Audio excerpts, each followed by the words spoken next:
ಓಂ ತದೇತತ್ಸಹಸ್ರಂ ತತ್ಸರ್ವಂ ತಸ್ಯಮೇನ್ನಂ ಮಿತ್ರಂ ದಕ್ಷಿಣಂ ಸದಿತಿ ಪ್ರಾಣಃ ಪರೋಕ್ಷಪ್ರಿಯಾ ಇವ ಹಿ ದೇವಾಃ ಪರೋಕ್ಷಪ್ರಿಯಾ ಇವ ಹಿ ದೇವಾಃ. ಓಂ ಆತ್ಮವತೆ ನಮಃ. ಓಂ ಇಂದ್ರ ಹೃದಿ ಯತ್ತೆ ಜಘ್ನುಷೋ ಭೀರಗಚ್ಚತ್ ನವಚಯನ್ನವತಿಂ ಚ ಸ್ರವಂತೀಃ ಶೇನೋ ನ ಭೀತೋ ಅತರೋ ರಜಾಂಸಿ. ಶ್ರೀ ಗುರುಭ್ಯೋ ನಮಃ. ಅನುಶಾಸನ ಪರ್ವದ 346ನೇ ಭಾಗ ಇದು. 87ನೇ ಆತ್ಮವಾನ್ ಅನ್ನುವ ವಿಷ್ಣು ಸಹಸ್ರನಾಮ ಸ್ತೋತ್ರದ ಏನು ನಾಮ ಇದೆ ಅದನ್ನ ಮತ್ತೆ ಅದಕ್ಕೆ ಹೊಂದಿಕೊಂಡಂತಹ ಬೃಹತಿ ಮಂತ್ರವನ್ನ, ಇಂದ್ರ ಹೃದಯತ್ತೆ ಅನ್ನುವ ಬೃಹತಿ ಮಂತ್ರವನ್ನ ನಾವಿವತ್ತು ನೋಡಬೇಕಾಗಿದೆ. ಆತ್ಮವಾನ್ ಅನ್ನುವ ಶಬ್ದಕ್ಕೆ ಏನು ಸರಳವಾದ ಅರ್ಥ ಅದನ್ನೀಗ ನೋಡೋಣ. ಆತ್ಮ ಎಂಬ ಶಬ್ದಕ್ಕೆ ಅನೇಕ ಅರ್ಥಗಳಿವೆ. ಒಂದು, ತಾನು ಅಂತ ಅರ್ಥ.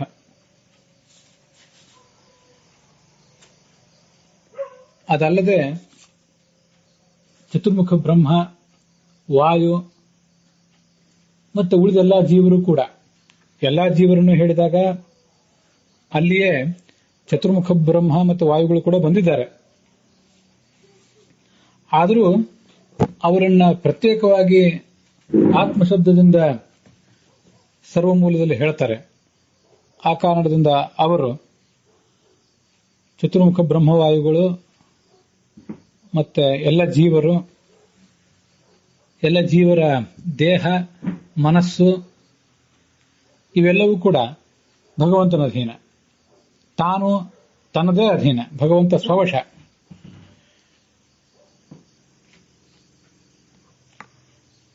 ಮತ್ತೆ ಎಲ್ಲ ಆತ್ಮರನ್ನು ಸಂಸಾರದಿಂದ ಮುಕ್ತರನ್ನಾಗಿ ಮಾಡುವಂಥವನು. ಮತ್ತು ಒಂದರ್ಥ ನಾನು ಮಾಡಿಕೊಂಡದ್ದು, ಎಲ್ಲ ಆತ್ಮರನ್ನು ತಿಳಿದು ಮುನ್ನಡೆಸುವವನು, ಅವರವರನ್ನು ಅವರವರ ಗತಿಗೆ ಮುಟ್ಟಿಸುವವನು.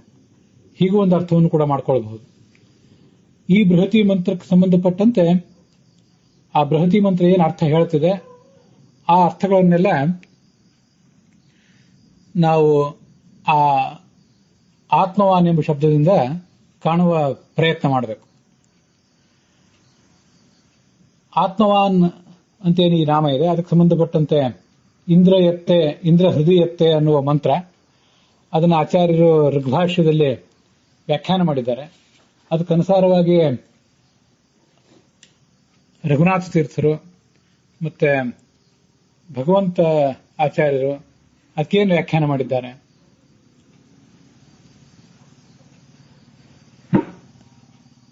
ಈ ಎಲ್ಲ ಅರ್ಥಗಳನ್ನ ಇನ್ನು ಮುಂದೆ ನಾವು ನೋಡಬೇಕಾಗಿದೆ. ಅಹೇರ್ಯಾತಾರಂ ಕಮಪಶ್ಯ ಇಂದ್ರ ಹೃದಯತ್ತೆ ಜಘ್ನುಷೋ ಭೀರಗಚ್ಚತ್ ಅಂತ ಆ ಮಂತ್ರ ಪ್ರಾರಂಭ ಕಾಣ್ತದೆ. ಅಷ್ಟಕ ಕ್ರಮದಲ್ಲಿ 1, 2, 38, ಮಂಡಲ ಕ್ರಮದಲ್ಲಿ 1, 7, 32.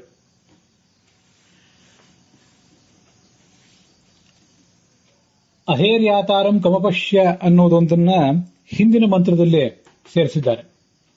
ಈ ಮಂತ್ರದಲ್ಲಿ ಇಂದ್ರ ಹೃದಯತ್ತೆ ಅಲ್ಲಿಂದ ಪ್ರಾರಂಭ ಕಂಡಿದೆ. ಮತ್ತೆ ಅಥರೋ ರಜಾಂಸಿ ಅಂತಾನೆ ಆ ಮೂಲದಲ್ಲಿಯೂ ಮಂತ್ರ ಇದೆ, ಅಲ್ಲೇ ಅದು ಕೊನೆ ಕಾಣುವುದು. ಹಾಗೆ ಇಲ್ಲಿಯೂ ಅದು ಕೊನೆ ಕಾಣುವುದು ಅಥರೋ ರಜಾಂಸಿ ಅಂತಾನೆ ಈ ಬೃಹತಿ ಮಂತ್ರದಲ್ಲಿ ಕೂಡ. ಅದಕ್ಕೆ ಋಗ್ಭಾಷ್ಯದಲ್ಲಿ ಆಚಾರ್ಯರು 3-4 ಶ್ಲೋಕಗಳ ಮೂಲಕ ಅರ್ಥ ಹೇಳಿದ್ದಾರೆ. ಹಾಗಾಗಿ ಈ ಮಂತ್ರದ ಅರ್ಥ ಹೆಚ್ಚು ವಿಸ್ತೃತ ಆಗ್ತದೆ.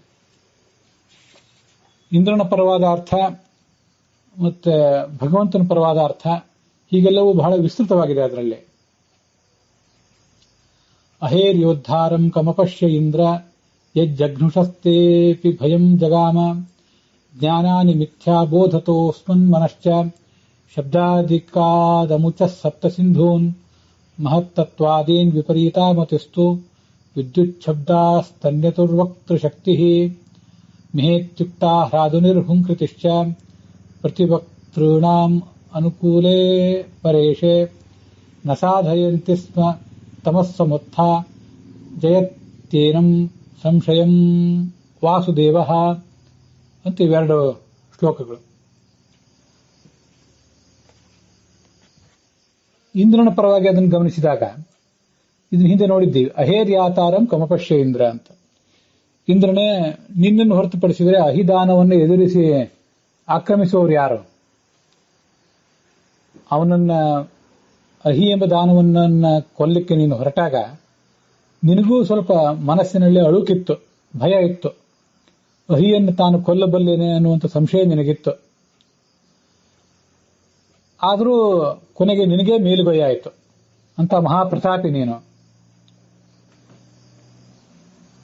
ಈ ಆಕಾಶದಲ್ಲಿ ಒಂದು ಗಿಡುಗ ಭಯದಿಂದ ಆತಂಕದಿಂದ ಹೇಗೆ ವೇಗವಾಗಿ ಹಾರ್ತದೋ ಹಾಗೆ ನೀನು ಕೂಡ 99 ನದಿಗಳನ್ನ ದಾಟಿವಿ. ಆ ಎಲ್ಲ ನದಿಗಳಲ್ಲಿಯೂ ಕೂಡ ಅಹಿ ಅಡಗಿದ್ದ. ಅವನನ್ನು ಕೊಲ್ಲಿಕ್ಕಾಗಿ ನೀನು ಎಲ್ಲ ನದಿಗಳನ್ನು ಕೂಡ ದಾಟಿ ಮುಂದೆ ಬರಬೇಕಾಯ್ತು ಅಂತ ಅದರ ಒಂದು ಅಭಿಪ್ರಾಯ. ಅಧ್ಯಾತ್ಮದ ಅರ್ಥದಲ್ಲಿ ಇಂದ್ರನಾಮಕನಾದ ಭಗವಂತನೇ, ನೀನು ಅಹಿಯನ್ನ ಅಂದ್ರೆ ಸಂಶಯವನ್ನ ಕೊಲ್ಲಿಕ್ಕೆ ಉದ್ಯುಕ್ತನಾದಾಗ ಭಕ್ತರ ಹೃದಯದಲ್ಲಿದ್ದಂತಹ ಭಯ ಹೊರಟೋಯ್ತು. ಇಂದ್ರನ ಪರವಾದ ಅರ್ಥವನ್ನು ನೋಡಿದಾಗ ಇಂದ್ರನಿಗೆ ಆ ಭಯ ಇತ್ತು. ಇಲ್ಲಿ ಭಗವಂತನಿಗೆ ಆ ಭಯ ಇಲ್ಲ. ಭಯ ಇರುವುದು ಭಕ್ತರಿಗೆ. ಯಾರ ಭಯ ಅಂತ ಇಲ್ಲ ಅಲ್ಲಿ ಮೂಲ ಮಂತ್ರದಲ್ಲಿ. ಭಯ ಹೊರಟೋಯ್ತು ಅಂತ ಇಷ್ಟೇ ಇದೆ. ಆದ್ದರಿಂದ ನಿನ್ನ ಪರಾಕ್ರಮವನ್ನು ಗಮನಿಸಿ ಭಕ್ತರೆಲ್ಲರೂ ಕೂಡ ನಿಶ್ಚಿಂತರಾದರು. ಹೀಗೆ ಭಗವಂತನೇ ನಮ್ಮ ರಕ್ಷಣೆಗೆ ಧಾವಿಸಿರುವಾಗ ನಾವೇನೋ ಚಿಂತಿಸಬೇಕಾಗಿಲ್ಲ ಅಂತ ಅವರು ಆಲೋಚನೆ ಮಾಡಿದರು. ಅಂತರಿಕ್ಷದಲ್ಲಿ ಭಯಗ್ರಸ್ತವಾದ ಒಂದು ಗಿಡುಗ ಬಹಳ ವೇಗವಾಗಿ ಓಡುತ್ತದಲ್ಲ, ಅದರಂತೆ 99 ಮುಖ್ಯ ದೇವತೆಗಳು ಅವರೆಲ್ಲರೂ ಕೂಡ ಈ 99 ಸಂಸಾರ ನದಿಗಳನ್ನ ದಾಟುವಂತೆ ನೀನು ಮಾಡಿದ್ದೆ. ಭಗವಂತ ನಿತ್ಯ ಮುಕ್ತನಾದ್ದರಿಂದ ಸಂಸಾರ ನದಿಯನ್ನು ಆತ ದಾಟಬೇಕಾಗಿಲ್ಲ. ದಾಟುವುದೆಲ್ಲ ಆ ದೇವತೆಗಳನ್ನ ಅವನು ದಾಟಿಸ್ತಾನೆ. ಅವ್ರು ಯಾರು 99 ಜನ ದೇವತೆಗಳು ಅಂತ ಅನ್ನೋದನ್ನ ಮುಂದೆ ಹೇಳ್ತಾರೆ. ಅವರವರ ನದಿಗಳನ್ನ, ಅವರವರ ಜನನ ಮರಣ ಪ್ರವಾಹಗಳನ್ನ, ಅದಕ್ಕೆಲ್ಲದಕ್ಕೂ ಮೂಲವಾದಂತಹ ಲಿಂಗ ಶರೀರವನ್ನ ಇದೆಲ್ಲ ದಾಟಿಸುವುದು ಭಗವಂತನೇ. ಅವನ ಅನುಗ್ರಹದಿಂದಲೇ ಇದೆಲ್ಲ ಆಗೋದು.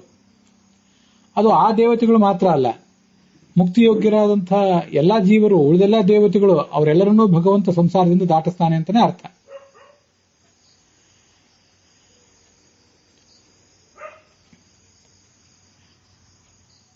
ಇಂದ್ರನಾಮಕನಾದ ಭಗವಂತನೇ, ಭಕ್ತರ ಜ್ಞಾನಗಳನ್ನ ನೀನು ಕಾಪಾಡಿದಿ. ಮಿಥ್ಯಾಜ್ಞಾನದ ಸಂಪರ್ಕ, ಸಂಶಯದ ಸ್ಪರ್ಶ ಅದಕ್ಕಾಗದಿರುವಂತೆ ನೀನು ನೋಡ್ಕೊಂಡಿ. ನಮ್ಮ ಮನಸ್ಸು ಶಬ್ದ, ಸ್ಪರ್ಶ, ರೂಪ, ರಸ, ಗಂಧ ಮೊದಲಾದ ವಿಷಯ ಪದಾರ್ಥಗಳ ಆಕರ್ಷಣೆಗೆ ಒಳಗಾಗದಿರುವಂತೆ ನೀನು ಮಾಡಿದ್ದೆ.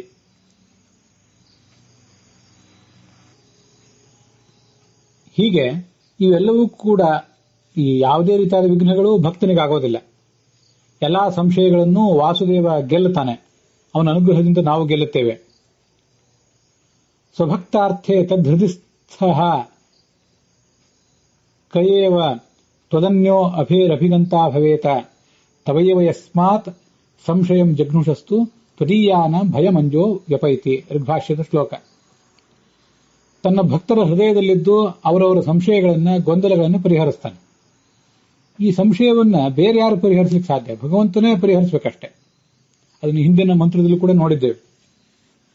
ನೀನು ಸಂಶಯವನ್ನು ಹೀಗೆ ಪರಿಹರಿಸ್ತಾ ಇದ್ರೆ, ನಮಗಾಗಿ ಜ್ಞಾನೋಪದೇಶ ಮಾಡ್ತಾ ಇದ್ರೆ, ನಿನ್ನ ಭಕ್ತರ ಹೃದಯದ ಭಯ ಎಲ್ಲ ದೂರ ಆಗ್ತದೆ.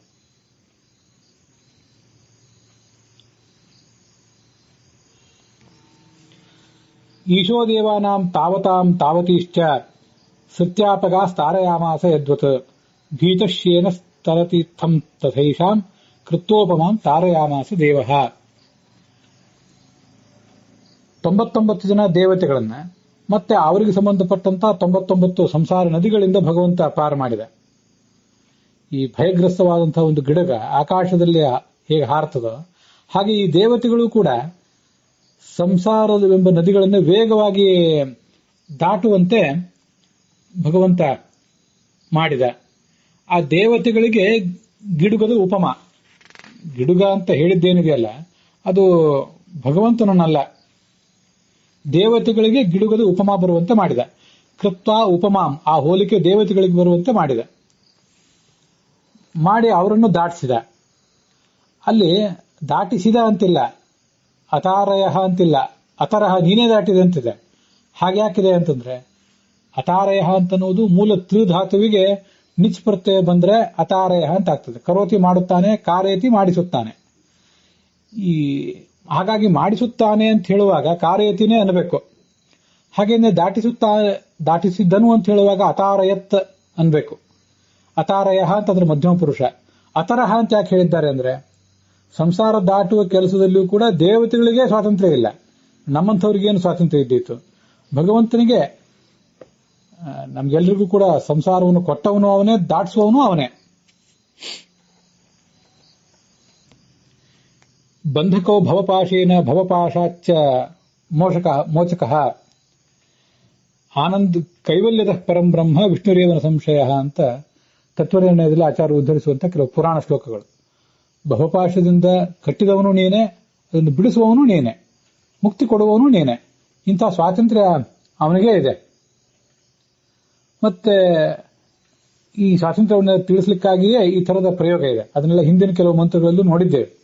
ಆದ್ರಿಂದ ಅತಾರಯ ಅನ್ನೋದ್ರ ಬದಲು ಅತರಹ ಅಂತ ಹೇಳ್ತಾರೆ. 99 ಜನ ದೇವತೆಗಳು ಯಾರವರು? ಅಷ್ಟವಸುಗಳು, ಏಕಾದಶ ರುದ್ರರು, ಏಕಾದಶ ಆದಿತ್ಯರು. ರುದ್ರರ ಬಗ್ಗೆ ಮುಂದೆ ಬರುತ್ತದೆ. ವಸ್ತುತಃ 12 ಆದಿತ್ಯರಿದ್ದಾರೆ. ಅವರಲ್ಲಿ ಸ್ವಯಂ ವಿಷ್ಣುನೇ ಒಬ್ಬ ಇದ್ದಾನೆ. ಅವನನ್ನು ಇಲ್ಲಿ ನಾವು ತಗೊಳ್ಬೇಕಾಗಿಲ್ಲ. ಆದ್ರಿಂದ 11 ಜನ ಆದಿತ್ಯರು, 49 ಜನ ಮರುತ್ತುಗಳಿದ್ದಾರೆ. ಮುಖ್ಯವಾಯು ಒಬ್ಬ ಇದ್ದಾನೆ. ಹೀಗೆ ಒಟ್ಟು 50 ಜನ ಮರುತ್ತುಗಳಾಗ್ತಾರೆ. 2 ಅಶ್ವಿನಿ ದೇವತೆಗಳು, ಬೃಹಸ್ಪತಿ, ಶೇಷ, ಗರುಡ, ಅನಿರುದ್ಧ ಮತ್ತೆ ಚತುರ್ಮುಖ ಬ್ರಹ್ಮ. ಇದು ಆಚಾರ್ಯ ಶ್ಲೋಕದಲ್ಲಿ ಹೇಳಿದ್ದಾರೆ. ವಸ್ವಾದಿತ್ಯಾಹ ಮರುತಶ್ಚಾಶ್ವಿನೌ ಚ ಬೃಹಸ್ಪತಿ ಶೇಷ ವಿಪಾನಿರುದ್ಧಾಹ ಬ್ರಹ್ಮ ಬ್ರಹ್ಮಾಣಃ ಪ್ರಭವಶ್ಚೈವ ರುದ್ರಾಹ ಊನಂ ಶತಂ ದೇವತಾ ಸಂಹಿತೋಕ್ತಂ. ದೇವತಾ ಸಂಹಿತ ಅಂತ ಗ್ರಂಥದಲ್ಲಿ ಬರುವಂತಹ ವಿಷಯ ಇದು. 9 ಜನ ಪ್ರಜಾಪತಿಗಳು, ಮರೀಚಿ, ಅತ್ರಿ, ಅಂಗಿರಸ್, ಪುಲಸ್ತ್ಯ, ಪುಲಹ, ಕೃತು, ಭೃಗು, ವಸಿಷ್ಠ, ದಕ್ಷ. ಹೀಗೆ 9 ಜನ ಪ್ರಜಾಪತಿಗಳು. 3 ಜನ ಋಭುಗಳು ದೇವತೆಗಳು. ಋಭು, ವಾಜ, ವಿಭ್ವ ಅಂತ ಹೀಗೆ ಬೇರೆ ಬೇರೆ ಕಡೆ ಹಿಂದೆ ಕೆಲವು ಕಡೆ ನೋಡಿದ್ದೇವೆ. 11 ಜನ ರುದ್ರರು. ಹೀಗೆ 99 ಜನ ದೇವತೆಗಳನ್ನು ಸಂಸಾರದಿಂದ ದಾಟಿಸಿದ್ದಾನೆ. ಅವರೆಲ್ಲ ಭಯಗ್ರಸ್ತವಾದ ಗಿಡುಗ ಆಕಾಶದಲ್ಲಿ ಹಾರುವಂತೆ ಇವರೆಲ್ಲರೂ ಕೂಡ ಭಗವಂತನಿಗೆ ಭಯಪಟ್ಟಿದ್ದಾರೆ. ಭೀಷಾಸ್ಮಾದ್ ವಾತಃ ಪವತೆ ಭೀಷೋದೇತಿ ಸೂರ್ಯ ಭೀಷಾಸ್ಮಾದಗ್ನಿಶ್ಚೇಂದ್ರಶ್ಚ ಮೃತ್ಯುರ್ಧಾವತಿ ಪಂಚಮಃ ಅಂತ ಉಪನಿಷತ್ತು ಅದನ್ನ ವರ್ಣನೆ ಮಾಡಿದೆ. ಆದ್ರಿಂದ ಪರಮಾತ್ಮನ ಭಯದಿಂದ ಅಂದ್ರೆ ಪರಮಾತ್ಮನಿಗೆ ಅಪ್ರಸನ್ನತೆ ಬರಬಾರದು ತಮ್ಮ ಪ್ರಮಾದದಿಂದ ಅಂತ ಆಲೋಚನೆ ಮಾಡಿ ಅವ್ರು ಯಾವತ್ತೂ ಮೋಕ್ಷ ಸಾಧನವಾದಂತಹ ಕರ್ಮಗಳನ್ನು ಮಾಡ್ತಾ ಇರ್ತಾರಂತೆ. ಶ್ರವಣ, ಮನನ ಇತ್ಯಾದಿಗಳನ್ನು ಮಾಡ್ತಾನೆ ಇರ್ತಾರೆ. ಅದನ್ನು ಅನುವ್ಯಾಖ್ಯಾನದಲ್ಲಿ ಹೇಳ್ತಾರೆ, ವರ್ಣನೆ ಮಾಡ್ತಾರೆ. ಅದ್ಯಾಪಿ ತೇನ ದೇವಾದ್ಯಾಹ ಶೃಣ್ವತೆ ಮನ್ವತೆ ಸದಾ. ಯಾವತ್ತೂ ಶ್ರವಣ ಮಾಡ್ತಾರೆ, ಯಾವತ್ತೂ ಮನನ ಮಾಡ್ತಾರೆ. ಧ್ಯಾಯಂತಿ ಚ ಯಥಾಯೋಗಂ ತಥಾ ವ್ಯಾವಸ್ತು ನಿರ್ಣಯಾತ್. ಶ್ರವಣಂ ಮನನಂ ಚೈವ ಕರ್ತವ್ಯಂ ಸರ್ವದೈವ ಹಿ ಶ್ರವಣಾದಿ ವಿನಾನೈವ ಕ್ಷಣಂ ತಿಷ್ಠೇದಪಿ ಕ್ವಚಿತ್ ಅಂತ ಅನುವ್ಯಾಖ್ಯಾನದ ಸರ್ವವೇದಾಂತ ಪ್ರತ್ಯಯಾಧಿಕರಣದಲ್ಲಿ. ಬಹಳ ವೇಗವಾಗಿ ಮುತುವರ್ಜಿಯಿಂದ ಮಾಡ್ತಾ ಇರ್ತಾರೆ ದೇವತೆಗಳು. ಶ್ರವಣ ಮಾಡ್ತಾರೆ, ಮನನ ಮಾಡ್ತಾರೆ, ಧ್ಯಾನ ಮಾಡ್ತಾರೆ.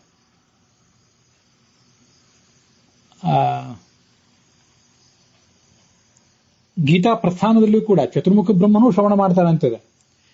ಅದನ್ನೂ ಒಂದು ನಾವು ನೆನಪು ಮಾಡ್ಕೊಳ್ಬೇಕಿಲ್ಲಿ. ಯಾವತ್ ಬ್ರಹ್ಮ ಬ್ರಹ್ಮಣಸ್ತು ಪ್ರಾಯೋನಾ ಪ್ರತಿಭಾಸಿತಂ. ಬ್ರಹ್ಮನಿಗೆ ತಿಳಿಯದ್ದೇನೂ ಇಲ್ಲ. ವಿಷ್ಣು ಪ್ರೀತ್ಯರ್ಥಮೇವಾಸ್ಯ ಶ್ರೋತವ್ಯಂ ಪ್ರಾಯಶೋ ಹರೇಹೆ. ಆದರೂ ಭಗವಂತನ ಪ್ರೀತಿಯಾಗಲಿ ಅಂತ ಅವನು ಶ್ರವಣ ಮಾಡ್ತಾನೆ.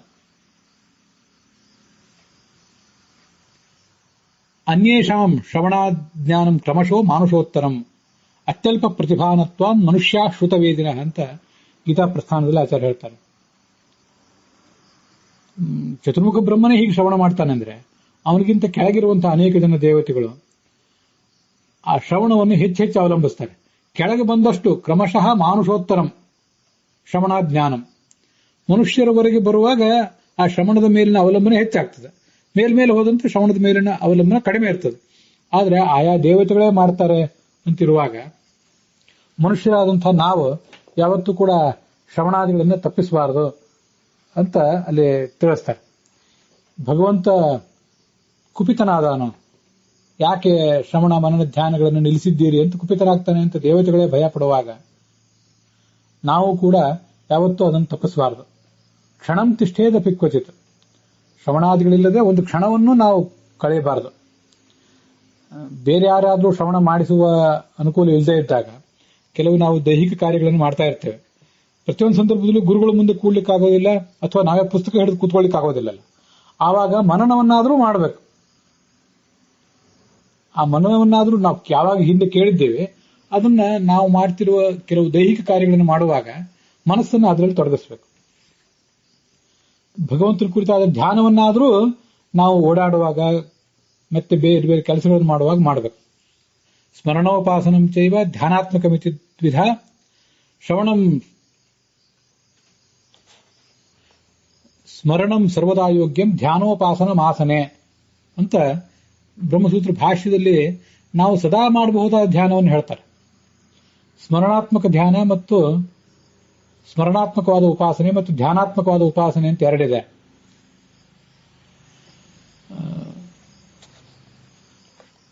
ಅದರಲ್ಲಿ ಧ್ಯಾನಾತ್ಮಕ ಉಪಾಸನೆ ಏನಿದೆ ಅದನ್ನು ಒಂದ್ ಕಡೆ ಕೂತ್ಕೊಂಡು ಮಾಡಬೇಕು. ಆಸೀನ ಸಂಭವ ಅಂತ ಬ್ರಹ್ಮಸೂತ್ರ. ನಾವು ಓಡಾಡಿಕೊಂಡು ಗಾಯತ್ರಿ ಜಪ ಮೊದಲಾದವುಗಳನ್ನು ಮಾಡ್ಲಿಕ್ಕಾಗೋದಿಲ್ಲ. ಒಂದ್ ಕಡೆ ಕೂತ್ಕೊಂಡು ಅಂಗನ್ಯಾಸ ಕರನ್ಯಾಸಾದಿಗಳನ್ನ ಮಾಡಿ ಆ ಭಗವಂತನ ರೂಪವನ್ನು ಚಿಂತಿಸ್ತಾ ಆ ಧ್ಯಾನೋಪಾಸನವನ್ನು ಮಾಡಬೇಕು. ಆದರೆ ಸ್ಮರಣಂ ಸರ್ವದಾ ಯೋಗ್ಯಂ, ಭಗವಂತನ ರೂಪವನ್ನು ಚಿಂತಿಸುವುದು ಕೆಲವು ಸಾಧಾರಣವಾದ ಮಂತ್ರಗಳನ್ನ ಮೇಲಿನ ಮೇಲೆ ಪಠನ ಮಾಡ್ತಾ ಇರುವುದು, ಗಾಯತ್ರ್ಯಾದಿಗಳಿಗಿಂತ ಭಿನ್ನವಾದ ಕೆಲವು ಹೆಚ್ಚಿನ ನಿರ್ಬಂಧಗಳಿಲ್ಲದ ಮಂತ್ರಗಳನ್ನ ಪಠನ ಮಾಡುವುದೇನಿದೆ ಮೇಲಿನ ಮೇಲೆ ಮಾಡ್ತಾ ಇರಬಹುದು ಅಂತ ಶಾಸ್ತ್ರ ಹೇಳಿದೆ. ಆದ್ರಿಂದ ಸರ್ವದಾ ಯೋಗ್ಯಂ, ಯಾವಾಗಲೂ ಮಾಡಬೇಕಾದದ್ದು. ದೇವರ ಮುಂದೆ ಕೂತ್ಕೊಂಡು ಆಸನ ಹಾಕೊಂಡೇ ಕೂತ್ಕೊಂಡು ಮಾಡಬೇಕು ಅಂತ ಏನಿಲ್ಲ. ಅಂತೂ ಶ್ರವಣ ಮನನ ಧ್ಯಾನ ಇದನ್ನು ಯಾವತ್ತೂ ಕೂಡ ತಪ್ಪಿಸಬಾರದು ಅಂತ ಹೇಳ್ತಾರೆ. ಹೀಗೆ ಭಗವಂತ ಅವರ ಕಡೆಯಿಂದ ಆ ಸಾಧನವನ್ನು ಮಾಡಿಸ್ತಾನೆ ಆ ದೇವತೆಗಳ ಮೂಲಕ. ಇದೇ ಋಗ್ಭಾಷ್ಯದ ಅರ್ಥವನ್ನೇ ಭಗವಂತರಾಯರು ಮೊದಲಾದವರು ಹೇಳಿದ್ದಾರಷ್ಟೆ. ಅಹೇಹೇ ಅಸುರಸ್ಯ ಯಾತಾರಂ ಪ್ರತಿಗಂತಾರಂ ತಸ್ಯ ಪ್ರತಿರೋದ್ಧಾರಂ.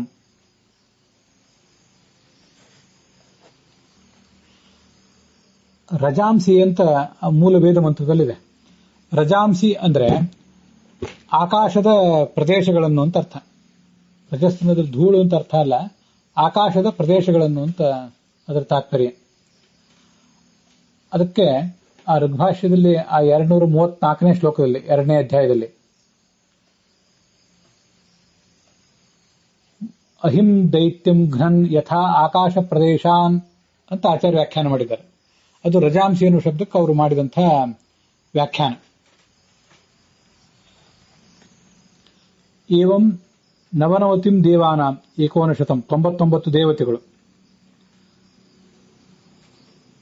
ಇವರೆಲ್ಲರ ಸಂಸಾರವೆಂಬ ನದಿಗಳನ್ನು ನೀನು ದಾಟಿಸಿದ್ದಿ. ಯಥಾ ಭೀತಃ ಶೇನಃ ರಜಾಂಸಿ ತರತಿ, ಹೆದರಿದ ಗಿಡುಗ ಆಕಾಶದಲ್ಲಿ ಹಾರುವಂತೆ. ತಥಾ ಏತಾನ್ ದೇವಾನ್ ಭಯಗ್ರಸ್ತಾನ್ ಸಂಸಾರ ನದಿ ತಾರೆಯಸಿ, ಅದರಂತೆ ಇವರ ಸಂಸಾರ ಎಂಬ ನದಿಗಳನ್ನು ನೀನು ದಾಟಿಸಿದ್ದೆ ಅಂತ ರಘುನಾಥ ತೀರ್ಥರು ಹೇಳಿದ ಅರ್ಥ. ಆತ್ಮವಾನ್ ಎಂಬ ಶಬ್ದಕ್ಕೂ ಈ ಮಂತ್ರಕ್ಕೂ ಏನು ಸಂಬಂಧ? ತೇನ ಆತ್ಮಾನಃ ನವನವತಿ ದೇವತಾ ತಾರ್ಯತ್ವೇನ ಭಕ್ತತ್ವೇನ ಚ ಅಸ್ಯ ಸಂತೇತಿ. ಆತ್ಮ ಎಂಬ ಶಬ್ದಕ್ಕೆ ಜೀವ ಅಂತ ಅರ್ಥ ಇದೆ ಅಂತ ನಾನು ಹೇಳಿದ್ದೆ. ಅದಕ್ಕೆ ಬೇಕಾದಂತಹ ಆಧಾರಗಳನ್ನು ಮುಂದೆ ತೋರಿಸ್ತೇನೆ. ಆಧಾರ ಏನು ತೋರಿಸಬೇಕಾಗಿಲ್ಲ. ಆತ್ಮ ಅಂದ್ರೆ ಎಲ್ಲ ಆತ್ಮರು ಆತ್ಮರೇ. ಆದರೂ ಸರ್ವಮೂಲದಕ್ಕೆ ಆಧಾರವೂ ಇದೆ. ಬ್ರಹ್ಮ, ವಾಯು, ಎಲ್ಲ ಜೀವರು, ಹೀಗೆ ಅದಕ್ಕೆ ಮುಂದಿನ ಒಂದು ಆಧಾರವನ್ನು ನಾವು ನೋಡ್ತೇವೆ ಮುಂದೆ. ಆತ್ಮರು ಅಂದ್ರೆ ಈ ನವನವತಿ 99 ದೇವತೆಗಳು. ಅವರೆಲ್ಲರೂ ಇವನವರಾಗಿದ್ದಾರೆ. ಈ ಭಗವಂತ ಆ ಆತ್ಮ ಉಳ್ಳವನಾಗಿದ್ದಾನೆ. ಯಾಕೆಂದ್ರೆ ತನ್ನ ಭಕ್ತರಾದ್ರಿಂದ ಅವರನ್ನು ಇವನು ಹೊಂದಿದ್ದಾನೆ. ಅವರನ್ನು ದಾಟಿಸಬೇಕಾದ ಜವಾಬ್ದಾರಿ ಇವನದ್ದಿದೆ. ತವ ವಯಂ ಸ್ಮಃ ತ್ವಮಸ್ಮಾಕಮಸಿ, ನಾವು ನಿನ್ನವರು, ನೀನು ಕೂಡ ನನ್ನವನು ಅಂತ ಐತರೇಯ ಉಪನಿಷತ್ನಲ್ಲಿ ಹೇಳ್ತಾರೆ. ಹೀಗಿರುವುದರಿಂದ ಆತ್ಮವಾನ್ ಅಂದ್ರೆ ದೊಡ್ಡ ದೇವತಾ ಗಣನೆ ಇವನಿಗಿದೆ. ಇವನು ದಾಟಿಸಬೇಕಾದಂಥ, ಇವನನ್ನೇ ನಂಬಿ ಕೂತಿರುವಂಥ, ಇವನನ್ನು ನಂಬಿ ಆ ಸಂಸಾರವೆಂಬ ಸಾಗರವನ್ನು ದಾಟಲಿಕ್ಕೆ ಹೊರಟಿರುವಂತಹ ದೇವತಾ ಗಣಗಳಿದ್ದಾರೆ. ಮತ್ತೆ ನಾವು ಹಿಂದೆ ನೋಡಿದ್ದೀವಿ ಉಪಲಕ್ಷಣತೆಯ ಅವರು ಮಾತ್ರ ಅಲ್ಲ, ನಾವು ಕೂಡ ಋಗ್ಭಾಷ್ಯದ ವ್ಯಾಖ್ಯಾನಗಳೆಲ್ಲ ಸ್ಪಷ್ಟ ಇದೆ. ಎಲ್ಲಾ ಮುಕ್ತಿಯೋಗ್ಯರನ್ನು ಉಳಿದ 99 ಜನ ದೇವತೆಗಳಲ್ಲದೆ ಉಳಿದ ದೇವತೆಗಳು ಮತ್ತೆ ಮುಕ್ತಿಯೋಗ್ಯರಾದ ಎಲ್ಲರನ್ನೂ ಕೂಡ ಅವನು ದಾಟಿಸ್ತಾನೆ ಅಂತ ಹೀಗೆ ಅದಕ್ಕೆ ಅರ್ಥ ಮಾಡ್ಕೊಳ್ಬಹುದು.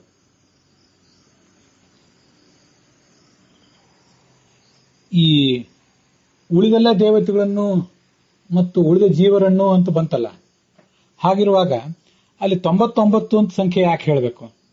ಈ 99 ಜನ ದೇವತೆಗಳನ್ನೇ ನಿರ್ದಿಷ್ಟವಾಗಿ ನಾವು ಇಟ್ಕೊಂಡಾಗ ಆ 99 ಜನ ದೇವತೆಗಳು ಮತ್ತು ಅವರಿಗೆ ಸಂಬಂಧಪಟ್ಟ 99 ಸಂಸಾರಗಳನ್ನು ಸರಿ, ಉಪಲಕ್ಷಣವಾಗಿ ಎಲ್ಲ ಮುಕ್ತಿಯೋಗ್ಯರನ್ನು ಭಗವಂತ ಸಂಸಾರದಿಂದ ದಾಟಿಸ್ತಾನೆ ಅಂತಾದಾಗ 99 ಅನ್ನೋ ಸಂಖ್ಯೆ ಯಾಕೆ ಅಂತ ಒಂದು ಪ್ರಶ್ನೆ ಬರಬಹುದು ನಮಗೆ. ಇದಕ್ಕೆ ಹೀಗೊಂದು ಉತ್ತರ ಕಂಡುಕೊಳ್ಳಬಹುದು ಅಂತ ನಂದೊಂದು ಆಲೋಚನೆ. ಈ ಉಳಿದೆಲ್ಲ ಜೀವರಿಗೆ ಸಂಬಂಧಪಟ್ಟಂತೆ ಈ 99 ಮತ್ತು 100 ಅನ್ನುವುದೇನಿದೆಯಲ್ಲ, 100 ಅಂದ್ರೆ ನಾವು, ನೀವು, ಅವರು, ಇವರು, ಆ ಮತ್ತೊಬ್ಬರು, ಇವರು ಎಲ್ಲರೂ ಎತ್ತಬೇಕಾಗಿರುವಂತಹ ಒಟ್ಟಾರೆ ಜನ್ಮಗಳು. 100 ಅನ್ನೋದು ಅದಕ್ಕೆ ಸಂಕೇತ ಅಷ್ಟೆ. ನಾವೆಲ್ಲರೂ 100 ಅನ್ನೋದು 10, 100, 1000 ಇದೆಲ್ಲವೂ ಬಹಳ ಅನ್ನೋದಕ್ಕೆ ಸಂಕೇತ. ನಮಗದು ಗೊತ್ತಿದೆ, ಅದಕ್ಕೆ ಹೆಚ್ಚಿನ ಪ್ರಮಾಣಗಳು ತೋರಿಸಬೇಕಾಗಿಲ್ಲ. ಅನಂತ ಅನ್ನೋದಕ್ಕೂ ಸಂಕೇತ, ಬಹಳ ಅನ್ನೋದಕ್ಕೂ ಸಂಕೇತ. ಅದು ಶಾಸ್ತ್ರದಲ್ಲಿ ಪ್ರಸಿದ್ಧವಾದ ವಿಷಯವೇ. ಆದ್ರಿಂದ ನಾವು ಒಟ್ಟಾರೆ ಆ 100 ಜನ್ಮಗಳನ್ನು ದಾಟಬೇಕಾಗಿದೆ. 100 ಜನ್ಮಗಳನ್ನು ದಾಟಿ ನಾವು ಕೊನೆಗೆ ಮುಕ್ತರಾಗಬೇಕಾಗಿದೆ. ಅದರಲ್ಲಿ 99 ಅವನು ದಾಟಿಸ್ತಾನೆ, 100ನೇದನ್ನು ಅವನೇ ದಾಟಿಸ್ತಾನೆ. ಆದ್ರೆ 99 ದಾಟಿಸಿ 100ನೇದಕ್ಕೆ ನಮ್ಮ ತಂದು ಹಾಕಿದ ಅಂದ್ರೆ ಮುಗಿತಲ್ಲ, ಅದು ಚರಮ ಜನ್ಮ, ಅದು ಚರಮ ಶರೀರ. ಅದಕ್ಕಾಗಿ 100 ಸಂಖ್ಯೆಯನ್ನು ಇಲ್ಲಿ ಯಾಕೆ ಹೇಳಲಿಲ್ಲ ಅಂದ್ರೆ, 100ನೇ ಸಂಖ್ಯೆಯಲ್ಲಿ ಕೊನೆ ಜನ್ಮದಲ್ಲಿ ನಾವು ಬಂದೆವು ಅಂದ್ರೆ, ಪರಮಾತ್ಮ ನಮ್ಮನಲ್ಲಿ ತಂದಿದ್ದಾನೆ ಅಂದ್ರೆ ಮುಂದೆ ನಾವು ನಿಶ್ಚಿಂತರೆ, ಹಿಂದೆ ನೋಡಬೇಕಾದ ಅಗತ್ಯ ಇಲ್ಲ. ಆ 99 ದಾಟಿಸಿ ಆ ಚರಮ ಶರೀರದಲ್ಲಿ ನಮ್ಮನ್ನು ತಂದಿಡ್ತಾನೆ ಅಂತ ಇದನ್ನ ನಾವು ಅರ್ಥ ಮಾಡ್ಕೊಳ್ಬಹುದು. ಉಳಿದೆಲ್ಲ ದೇವತೆಗಳಿಗೆ ಮತ್ತೆ ಎಲ್ಲ ಜೀವರಿಗೆ ಸಂಬಂಧಪಟ್ಟಂತೆ ಇದನ್ನು ವ್ಯಾಖ್ಯಾನ ಮಾಡುವಾಗ 99 ಜನ ದೇವತೆಗಳೇ ಭಾಷೆಯಲ್ಲಿ ಯಾರೇ ಉಕ್ತರಾಗಿದ್ದಾರೆ ಅವರಿಗೆ ಸಂಬಂಧಪಟ್ಟ 99 ಆದ್ರೆ ಅವರೇ ದೇವತೆಗಳು 99, ಅವರ ಸಂಸಾರ ನದಿಗಳು 99, ಅಲ್ಲೇನು ಸಂಶಯ ಇಲ್ಲ. ಉಳಿದ ಜೀವರಿಗೆ ಹೀಗೆ ವ್ಯಾಖ್ಯಾನ ಮಾಡಬಹುದು ಅಂತ ನನ್ನ ಆಲೋಚನೆ. ಅದನ್ನ ಕೇಳಿದವರು ಅದನ್ನ ಹಾಗೆ ಗಮನಿಸಿ ತಮ್ಮ ಅಭಿಪ್ರಾಯ ಹೇಳಬೇಕು. ಈ 99 ಮತ್ತು 100 ಅನ್ನೋದಕ್ಕೆ ಇನ್ನೂ ಕೆಲವು ಅರ್ಥಗಳನ್ನು ಹೇಳುವನಿದ್ದೇನೆ. ಅದನ್ನ ಇನ್ನು ಮುಂದೆ ಹೇಳ್ತೇನೆ ನಾನು ಮುಂದಿನ ಭಾಗದಲ್ಲಿ. ಈ ಮಂತ್ರವೇ ಚತುರ್ಮುಖ ಬ್ರಹ್ಮ ಮತ್ತೆ ವಾಯು, ಇದು ಒಂದು ತರಗತಿಯ ಅರ್ಥವನ್ನು ಹೇಳ್ತದೆ. ಉಳಿದೆಲ್ಲ ಜೀವರಿಗೆ ಸಂಬಂಧಪಟ್ಟಂತಹ ಅರ್ಥಗಳನ್ನ 99 ಅನ್ನೋದು ಎರಡನೇ ವ್ಯಾಖ್ಯಾನ. ಅದು ಮತ್ತೆ ಉಳಿದವೆಲ್ಲರೂ ಎಲ್ಲಾ ಜೀವರಿಗೂ ಸಂಬಂಧಪಟ್ಟಂತೆ ಮೂರನೇ ವ್ಯಾಖ್ಯಾನ. ಒಟ್ಟು 3 ವ್ಯಾಖ್ಯಾನವೇ ಆಗ್ತವೆ. ಋಜುಗುಣಸ್ಥರಿಗೆ ಸಂಬಂಧಪಟ್ಟ ಒಂದು ವ್ಯಾಖ್ಯಾನ ಆಗ್ತದೆ, ಅದನ್ನ ನಾಳೆ ದಿವಸ ಹೇಳ್ತೇನೆ ನಾನು. ಈ ಚತುರ್ಮುಖ ಬ್ರಹ್ಮ ಮತ್ತು ಮುಖ್ಯವಾಯು ಇವರನ್ನ ಸೇರಿಸಿ 99 ಜನ ದೇವತೆಗಳಾದಾಗ ಅದು ಒಂದು ಅರ್ಥ. ಆಚಾರ್ಯ ಋಗ್ಭಾಷ್ಯದಲ್ಲಿ ಅದನ್ನು ಹೇಳಿದ್ದ ಅರ್ಥ. ಎರಡನೇ ಅರ್ಥ ಅವ್ರು ಹೇಳಿದ್ದಾರೆ. ಅದನ್ನು ಮೊದಲನೇ ಅರ್ಥವನ್ನು ಆಚಾರ್ಯ ಹೇಳಲಿಲ್ಲ ಅಂತಲ್ಲ, ಅದರಲ್ಲಿ 2 ಯಾವುದು, 1 ಯಾವುದು, 3 ಯಾವುದು. ಆಚಾರ್ಯ ಹೇಳಿದ ಅರ್ಥ ಶ್ರೇಷ್ಠವಾದ ಅರ್ಥ, ಅದನ್ನೇ ಒಂದನೇ ಅರ್ಥ ಅಂತ ತಿಳ್ಕೊಳ್ಳೋಣ. ಎರಡನೇ ಅರ್ಥ, ಮೂರನೇ ಅರ್ಥಗಳನ್ನ ನಾವು ನೋಡೋಣ. ಮೂರನೇ ಅರ್ಥ ನಾನು ಈಗಾಗಲೇ ಹೇಳಿ ಆಯಿತು. ನಾವೇ ಎಲ್ಲ ಮುಕ್ತಿಯೋಗ್ಯರಾದ ಜೀವರು ಅಂತ ಇಟ್ಕೊಂಡಾಗ ನಮಗೆ ಸಂಬಂಧಪಟ್ಟಂತ 99 ಜನ್ಮಗಳನ್ನ ಎಲ್ಲವನ್ನು ಭಗವಂತ ದಾಟಿಸ್ತಾನೆ, ಚರಮ ಶರೀರದಲ್ಲಿ ತಂದಿಡ್ತಾನೆ. ಆಗ ನಾವು ನಿಶ್ಚಿಂತರು, ನಮ್ಮ ಹೃದಯದ ಭಯ ಹೋಯ್ತಾಗ ಅಂತ ಅದರ ತಾತ್ಪರ್ಯ. ಇನ್ನು ಋಜುಗುಣಸ್ಥರ ಪರವಾದ ಅರ್ಥ ಹೇಗೆ ಅಂತ ಅನ್ನೋದನ್ನ ನಾಳೆ ದಿವಸ ಹೇಳ್ತೇನೆ. ಇದು ರಘುನಾಥ ತೀರ್ಥರು ಅದಕ್ಕೆ ಮಾಡಿದ ಅರ್ಥ. ಭಗವಂತ ಆಚಾರ್ಯರು ಕೂಡ ಇದೇ ಅರ್ಥವನ್ನೇ ಋಗ್ಭಾಷ್ಯಕ್ಕೆ ಅನುಸಾರವಾದ ಅರ್ಥವನ್ನೇ ಹೇಳಿದ್ದಾರೆ. ಈ ಆತ್ಮವಾನ್ ಎಂಬ ಶಬ್ದಕ್ಕೆ ಸಂಬಂಧಪಟ್ಟಂತಹ ಬೃಹತಿ ಮಂತ್ರ ಭಗವಂತಾಚಾರ್ಯ ದೃಷ್ಟಿಯಲ್ಲಿ ಬೇರೆನೇ ಇದೆ. ರಾಜ ಕ್ಷಯತಿ ಚರ್ಷಣೀನಾ ಅರಾನ್ನ ನೇಮಿಹಿ ಪರಿತಾ ಬಭೂವ ತ್ವೇಹ ಯತ್ ಪಿತರಶ್ಚಿನ್ನ ಇಂದ್ರ ವಿಶ್ವಾವಾಮಾಜರಿ ಅಂತ ಬೇರೆ ಮಂತ್ರ ಇದೆ. ಅದರ ಅರ್ಥವನ್ನು ನಾವು ಮುಂದೆ ನೋಡ್ತೇವೆ. ಈಗ ನೋಡ್ತಿರುವ ವೇದ ಮಂತ್ರ ಏನಿದೆ, ಇದರ ಅರ್ಥ ರಘುನಾಥ ತೀರ್ಥರು ಮತ್ತೆ ಭಗವಂತಾಚಾರ್ಯರು ಏನ್ ಹೇಳಿದ್ದಾರೆ ಅಂತ ಅನ್ನೋದನ್ನ ನಾವು ನೋಡಿ ಆಗಿದೆ. ಎರಡೂ ಋಗ್ಭಾಷೆಗೆ ಅನುಸಾರವಾಗಿಯೇ ಇದೆ. ಆತ್ಮನಃ ಅಂದ್ರೆ ಎಲ್ಲಾ ಜೀವರನ್ನು, ಆತ್ಮಾನಃ ಎಲ್ಲಾ ಜೀವರು ಇವನ ವಶದಲ್ಲಿದ್ದಾರೆ, ಆದ್ರಿಂದ ಇವನು ಆತ್ಮವಾನ್ ಅಂತ ಒಂದು ಅರ್ಥವನ್ನು ಭಗವಂತಾಚಾರ್ಯ ಹೇಳ್ತಾರೆ. ಆತ್ಮಾನಃ ಅಂದ್ರೆ ಜಗತ್ ಪಿತೃಗಳಾದಂತಹ ಚತುರ್ಮುಖಾದಿಗಳು, ಆ ತನ್ವಂತಿ ಸೃಜಂತಿ, ಆ ತನ್ವಂತಿಗೆ ಆತ್ಮಾನಃ, ತನು ವಿಸ್ತಾರೆ ಅಂತ ಜಗತ್ತನ್ನು ಸೃಷ್ಟಿಸುವಂತಹ ಚತುರ್ಮುಖ ಬ್ರಹ್ಮ, ಮುಖ್ಯವಾಯು, ಗರುಡ, ಶೇಷ, ರುದ್ರಾದಿಗಳು ಅವರೆಲ್ಲರೂ ಇವನು ವಶದಲ್ಲಿರುವುದರಿಂದ ಇವನು ಆತ್ಮವಾನ್.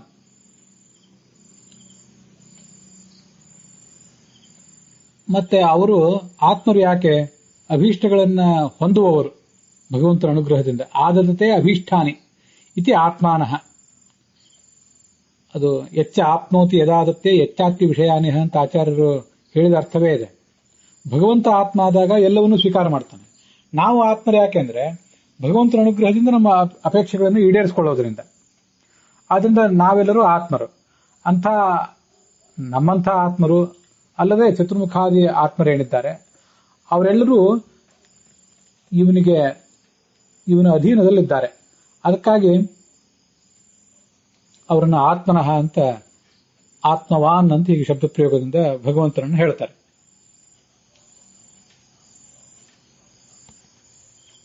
ಇಲ್ಲಿಗೆ ಈ ಭಾಗ ಸಮಾಪ್ತ ಆಗಿದೆ. ಇದಕ್ಕೆ ಸಂಬಂಧಪಟ್ಟಂತ, ಈ ಶ್ಲೋಕಕ್ಕೆ ಸಂಬಂಧಪಟ್ಟ ಅನ್ವಯಾರ್ಥ ಮತ್ತು ಭಾವಾರ್ಥಗಳನ್ನ ನಾನು ಹೇಗೆ ಸ್ವಲ್ಪ ವ್ಯತ್ಯಾಸ ಮಾಡಿಕೊಂಡಿದ್ದೇನೆ, ಮತ್ತೆ ಅದಕ್ಕೆ ಸಂಬಂಧಪಟ್ಟಂತಹ ಆತ್ಮಶಬ್ದದ ಅರ್ಥವನ್ನು ಹೇಳುವಂತಹ ಸರ್ವಮೂಲದ ಬೇರೆ ಬೇರೆ ಶ್ಲೋಕಗಳು, ಮತ್ತೆ ಇದೇ ಶಬ್ದವನ್ನು ಋಜುಗುಣಸ್ಥರ ಪರವಾಗಿ ನಾವು ವ್ಯಾಖ್ಯಾನ ಮಾಡಿಕೊಳ್ಳುವ ಕ್ರಮ, ಇದನ್ನೆಲ್ಲ ಮುಂದಿನ ಭಾಗದಲ್ಲಿ ನೋಡೋಣ. ಈ ಭಾಗ ಇಲ್ಲಿಗೆ ಸಮಾಪ್ತವಾಗಿದೆ.